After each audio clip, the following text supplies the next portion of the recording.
Welcome to lesson 1 of the Practice Pro But the Pieces plan. I'm so excited to jump in and get started on this journey with you. The first activity might look a little bit odd to you. It's called a number game and it has nothing to do with playing the piano. What we're trying to do here is prove a little bit of a point and help your student to think about practice in a different way. So we're going to write down 7 two-digit numbers, so 14 numbers, but group them so that they're two-digit numbers on a piece of paper. That's a lot to remember. And we're going to write another 7 on another piece of paper. So with the first set, we're going to set up a timer for a minute and we're going to get our student to just say over and over all 14 of the digits or 7 two-digit numbers. So they're just going to say 17, 51, 89, 56, 32, 88, 97, 17, 51. Challenge them to see how many times they can say it in a minute. Don't tell them what's going on beyond that. And then when they're done, take away the piece of paper, turn it over, and ask them to try and remember it. They might do a pretty good job because they've just said it a bunch of times. They might remember a couple, see how they get on, and mark where they got to on the piece of paper. So if they got the whole way through, that'll be under the last number. You put a little tick. If they only remembered one, under the first one, okay? Then we're going to do another set of numbers, but this time you're going to ask them to do something different. So explain the process first. What they're going to do is say the first two numbers. So in the example there would be 1751. Close their eyes, say 1751 again. Open their eyes, say the first three numbers. Close their eyes, say the first three numbers twice. So they're going to say 1751. Close their eyes, 1751. Open their eyes, 1751, 89. Close their eyes, 1751, 89. Again, 1751, 89. So this is more of an actual practice of the numbers, right? See how they do remembering them? They're going to be a completely different set of numbers, remember, and take away the paper when they're done and mark where they got to. This is a little bit of an experiment. It's a little bit of fun and it might backfire, but let's see how it goes.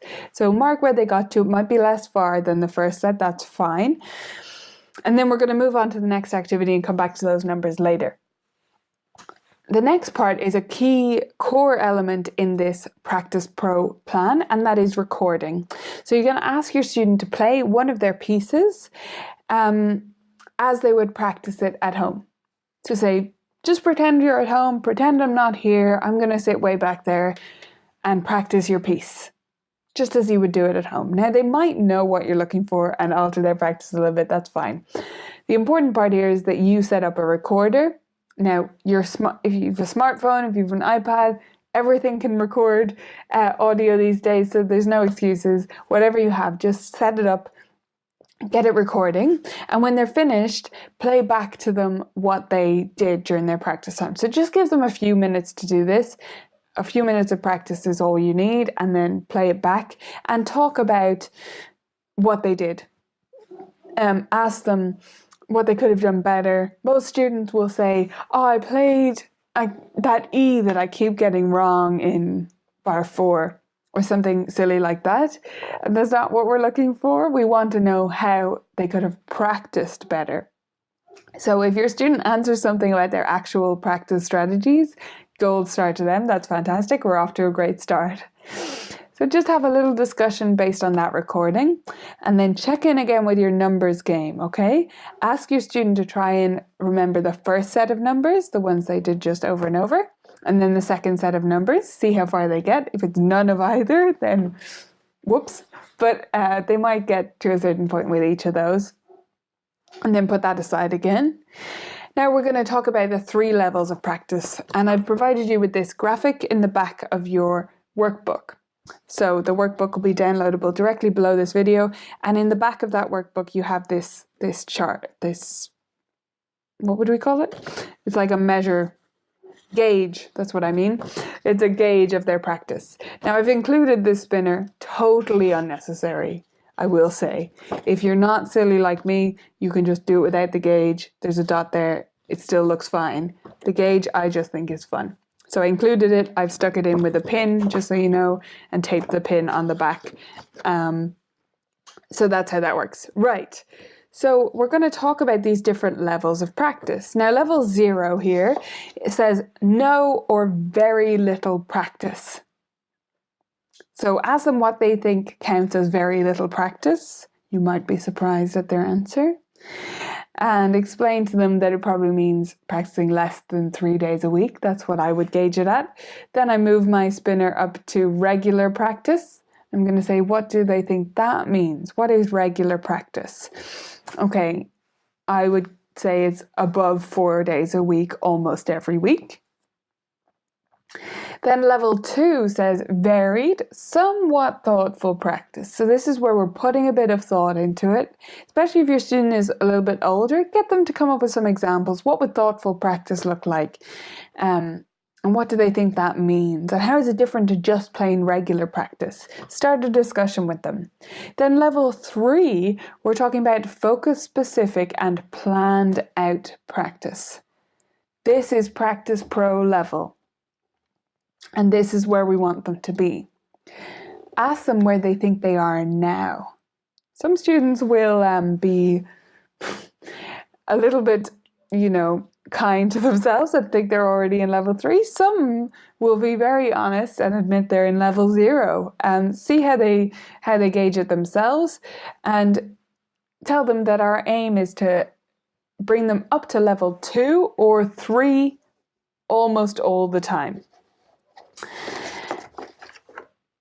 The final thing we're going to do today is we're going to check in with that number game. And I've called this convincing stage of the number game. So check and mark the numbers again, just as you did the last time. And then ask them which way they think was best of practicing those numbers. Was it better when they said them over and over and over? Or was it better when they did that closed eyes, opened eyes thing? And which do they think is going to make them remember it longer and learn it better? So your experiment may have backfired, I will note, right? They may have remembered the first set much better than the second. Don't worry, still lead into the conversation. Which do they think is better as it applies to piano practice? What would piano practice that looks like the first strategy look like? And what would it look like when it's like the second strategy? How are they different, and which one is going to produce better results? Have a bit of a discussion based around that. And then for their home assignments, ask them to record all of their practice this week. This is a big ask, and you're going to need to get the parents involved.